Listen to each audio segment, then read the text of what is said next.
Lingkungan hanya dapat diatasi dengan keterlibatan. Kabupaten Aceh Barat menaruh perhatian besar dalam upaya pengelolaan sampah.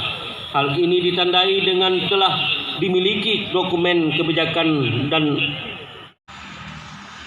peringatan Hari Peduli Sampah Nasional tahun 2020 Provinsi Aceh di Kabupaten Aceh Barat dirangkaikan dengan kegiatan seremonial.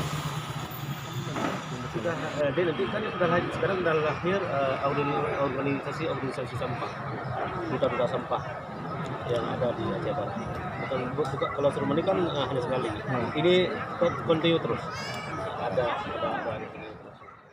Warga juga dihibur dengan penampilan 2 ekor gajah Sumatera dari CRU Alukuyun melakukan atraksi pemilahan sampah organik dan sampah non-organik.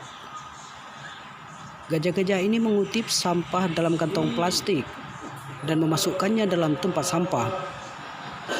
Melalui edukasi, satwa ini diharapkan menjadi contoh yang baik bagi masyarakat di daerah, sehingga bijak dalam mengelola sampah. Sebelum dimulai kegiatan HPSN 2020 ini, juga dilaksanakan pengutipan sampah di beberapa titik lokasi seputar Kota Melabu, penanaman pohon dan pembersihan pantai.